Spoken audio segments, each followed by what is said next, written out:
produit par Binge Audio et Bourse de commerce Pinot Collection.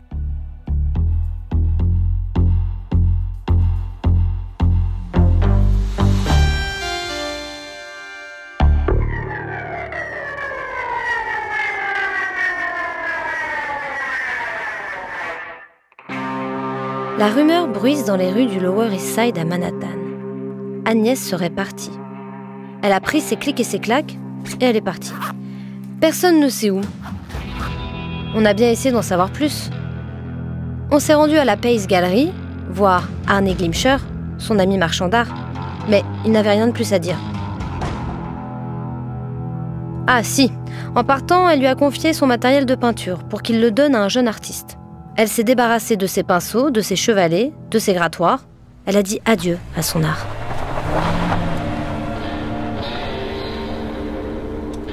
Un an plus tard, un gérant de station-service au Nouveau-Mexique, à 3000 km de New York, rencontre Agnès. Il ne sait pas qui elle est. Il ne sait pas d'où elle vient. Tout ce qu'il sait, c'est qu'il a un terrain à louer. Ce n'est pas un lieu très accueillant. Il n'y a pas d'eau, pas d'électricité, pas de voisins non plus. Mais il le loue à cette femme qui n'a besoin de rien. Sur ce terrain, Agnès construit elle-même sa maison, en adobe, sorte de brique en terre.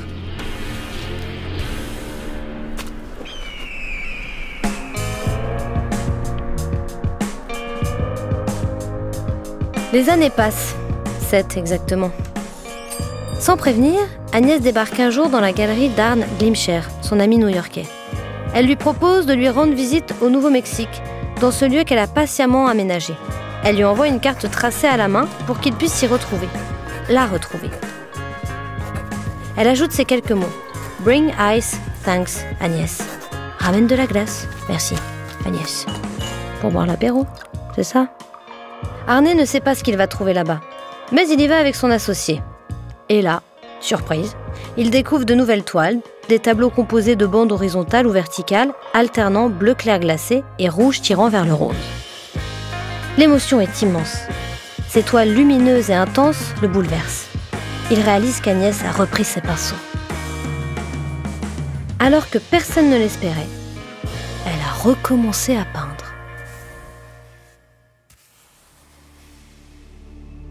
Cette artiste qui a brusquement mis son art entre parenthèses pendant 7 ans s'appelle Agnès Martin. Une peintre canado-américaine connue pour ses grilles, des traits tracés à l'horizontale et à la verticale qui font naître de puissantes émotions. Cette disparition n'est pas le seul élément atypique de son parcours. Elle a commencé très tardivement sa carrière de peintre, passant beaucoup de temps à étudier ou à méditer. Elle a pris son temps, quoi. Sa vision de l'art est très personnelle, très intimiste. Elle ne cherche pas à représenter le monde, son actualité, ses composantes matérielles, mais plutôt à capturer la joie, la beauté, l'innocence, les émotions les plus profondes, et sans doute les plus indicibles.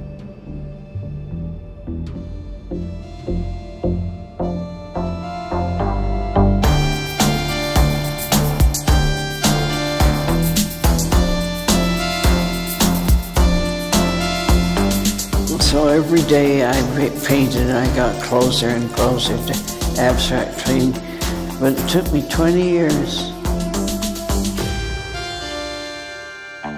Ça a commencé comme ça. Agnès Martin est née en 1912 dans une ferme isolée du Canada, plus exactement dans le Saskatchewan, une province de l'ouest du pays. Ce sont ses grands-parents écossais qui s'y sont installés, comme de nombreux autres colons européens venus tenter leur chance de l'autre côté de l'Atlantique. Car ce qui a d'abord attiré les Blancs dans ces provinces où ne vivaient que les Indiens des plaines et les troupeaux de bisons, et ce qui les attire encore, c'est l'étendue et la richesse des terres et la facilité avec laquelle on peut les cultiver. Mais l'enfance d'Agnès Martin n'est pas franchement idyllique. Son père décède lorsqu'elle a 2 ans. Elle vit avec sa mère, Margaret, une femme dure, peu aimante, qui ne lui parle quasiment pas. Agnès dira qu'elle a été maltraitée émotionnellement, tout en reconnaissant que cette solitude forcée lui a rapidement appris à devenir autonome.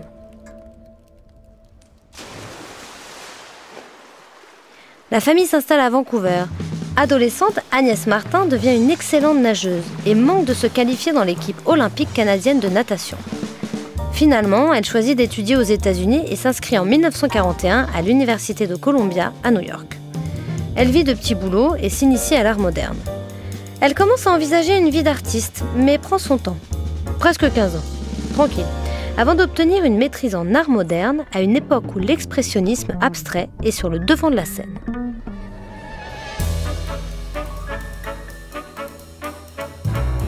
L'expressionnisme abstrait, ce n'est pas qu'un nouveau mouvement. C'est une révolution artistique. Oui, messieurs, dames. Même en France, où l'on a longtemps dominé la discipline, on s'enthousiasme pour ces jeunes artistes. La peinture américaine est la révélation de l'après-guerre, parce que ces jeunes peintres apportaient moins des sujets nouveaux qu'une nouvelle manière de peindre. Cette manière de peindre, violente, immédiate, c'est la peinture de geste, l'action painting. Les artistes de l'action painting inventent chacun à leur manière un nouveau langage pictural. Ils mettent en avant l'expression de l'intériorité, face à un monde menaçant. L'une des grandes figures du mouvement est Jackson Pollock. I don't work from drawings or color sketches. My painting is direct. Je ne travaille pas à partir de dessins ni d'esquisses. Je peins directement, en général par terre. J'aime peindre de grandes toiles. Je me sens plus à l'aise. Et quand la toile est par terre, je me sens plus proche d'elle.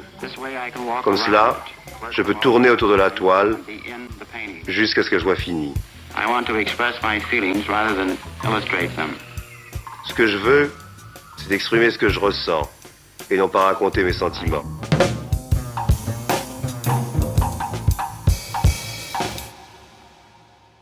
Agnès Martin est plus âgée que cette génération de peintres et se revendiquera comme une artiste expressionniste abstraite tardive. Mais vous l'avez sans doute déjà compris, Agnès Martin n'est pas vraiment quelqu'un que l'on peut définir si facilement. Elle est influencée par d'autres pratiques. Par exemple, elle s'initie au principe de la philosophie zen, qui change sa vision du monde, et se met même à pratiquer la méditation. C'est d'abord au Nouveau-Mexique, au sud-ouest des États-Unis, où elle a passé une partie de ses études, qu'elle développe un style bien à elle, une abstraction géométrique, des formes organiques qui contrastent avec un fond clair.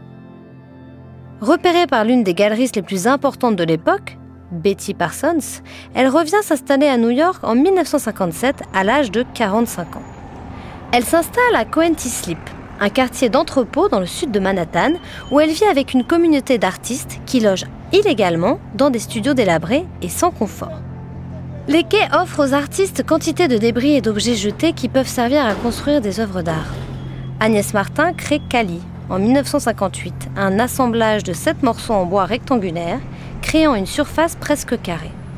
Elle y plante des gros clous à bateau qu'elle peint, alternativement en noir et blanc. L'ensemble crée une forme géométrique inédite. Une photo la montre à cette époque en compagnie d'autres artistes. Ellsworth Kelly, John Jungermann, ainsi que sa femme, l'actrice française Delphine Seyrig et leur fils. Ils sont sur un toit, les immeubles new-yorkais les surplombant. Elle a les mains dans les poches, un sourire aux lèvres. Malgré cet environnement propice à la création, elle affronte des épreuves. Agnès Martin souffre de schizophrénie, ce qui se traduit par des crises de dépression et des hallucinations. Elle entend des voix et leur obéit. Elle est hospitalisée à plusieurs reprises et subit même une thérapie par électrochoc. Elle raconte qu'un jour, à la période de Noël, elle entend dans une petite église un chœur chanter le Messie de Handel. Après 3 notes, elle est en transe et perd connaissance.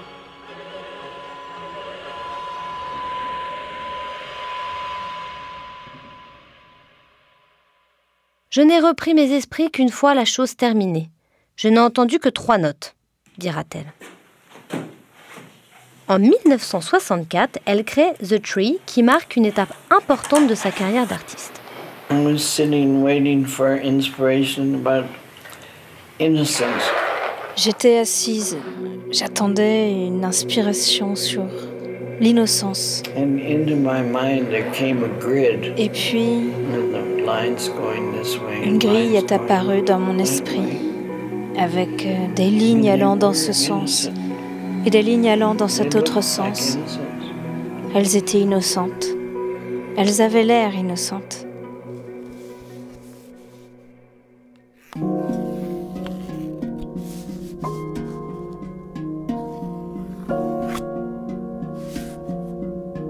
Ce tableau s'appelle donc Tree.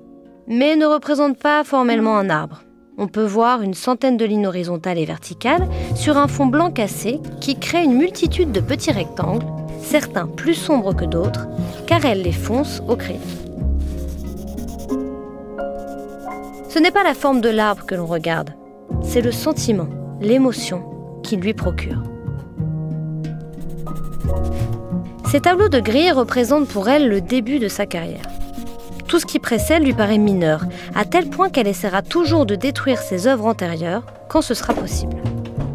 Avec les grilles, elle atteint une forme d'abstraction absolue, car le spectateur ne peut pas se raccrocher à une forme, une couleur, il doit laisser vivre le tableau en lui. Laisser l'émotion prendre le pas sur la compréhension. Elle est au sommet de son art avec Tundra, en 1967. Elle dessine au crayon 2 lignes verticales et une horizontale. 2 lignes que l'on voit à peine, qui se croisent pour former 6 rectangles. Une œuvre abstraite très aboutie, qui clôt cette période. Car Tundra sera le dernier tableau qu'elle peint avant son départ inopiné de New York. On ne saura jamais précisément ce qui l'a provoqué, mais plus tard, voilà ce qu'elle dira à ce sujet. J'ai quitté New York en 1967 parce que chaque jour, je sentais soudain que je voulais mourir. Et c'était lié à la peinture. Il m'a fallu plusieurs années pour découvrir que la cause en était un sentiment de responsabilité démesuré.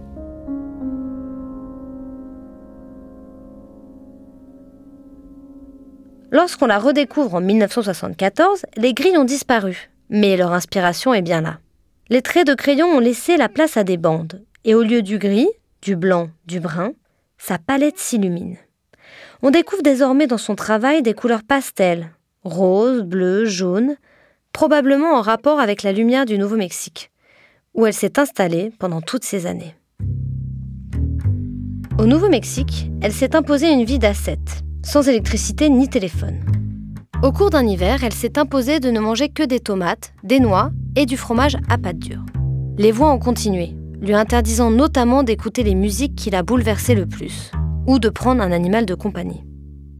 Ce retrait du monde a renforcé son rapport à son intériorité. Pour peindre, elle ne réfléchit pas à une idée. Elle n'a pas besoin de lire les journaux, de s'informer, de chercher un sujet. Non. Pour peindre, Agnès Martin attend. Chaque jour, et pendant 20 ans, je me suis dit, qu'est-ce que je vais faire maintenant? Voilà comment je demande l'inspiration. Je n'ai pas d'idée. J'ai un esprit vide. Dans le but de faire exactement ce que l'inspiration me dicte de faire.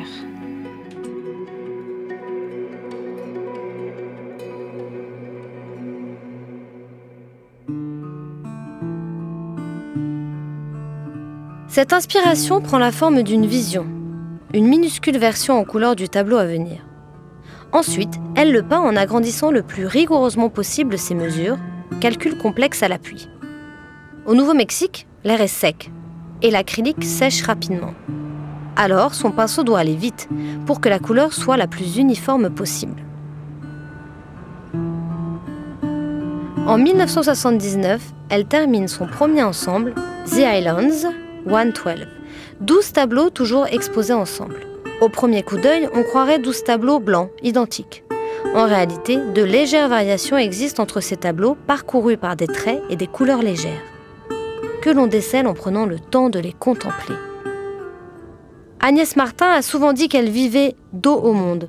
Cette expression, « with my back to the world », désigne une série d'œuvres qu'elle présente en 1998. 6 tableaux où l'on voit des bandes sur des fonds de couleurs pastel, bleu clair, jaune, orange, plus ou moins opaques, plus ou moins clairs ou diffuses. Pour elle, cette série traduit un état émotionnel intérieur. Elle tourne le dos au monde extérieur. Elle ne le représente pas. Elle transcrit des émotions. Elle clame aussi une sobriété, une austérité en conformité avec sa manière de vivre.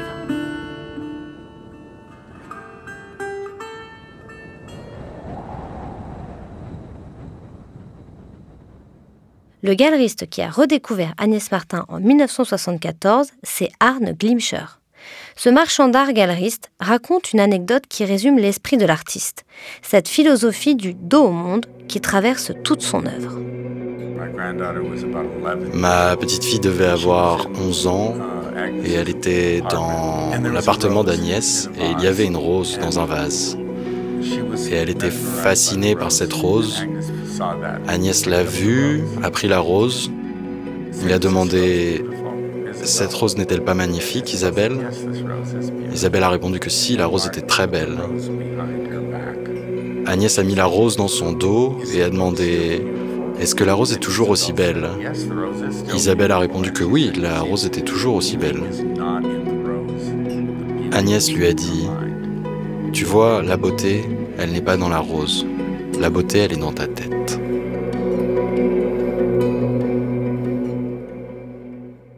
En 1993, âgée de 80 ans, elle réduit la taille de ses œuvres pour pouvoir continuer à les soulever. Juste avant sa mort, elle réintroduit des motifs géométriques dans ses peintures, comme dans Homage to Life, qu'elle présente en 2003. On y voit un trapèze noir qui se détache sur un fond gris. On peut y lire la présence forte, massive de la vie.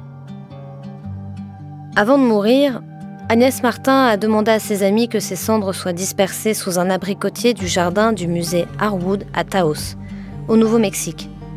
Dans ce musée sont exposées 7 de ses peintures. Mais la loi interdit la dispersion des cendres.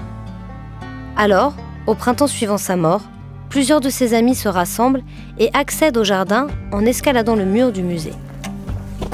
Ils creusent un trou sous les racines de l'abricotier et dispersent les cendres d'Agnès sous la terre.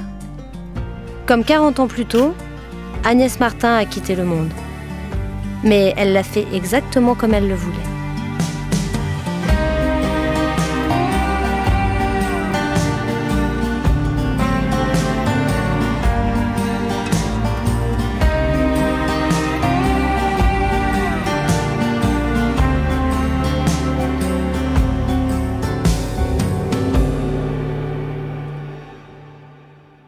Ça a commencé comme ça est un podcast Binge Audio, Bourse de commerce Pinot Collection, écrit par Caroline Alazi, raconté par moi-même, Marie Papillon, et réalisé par Solène Moulin, Arthur Vignette et Maxime Singer.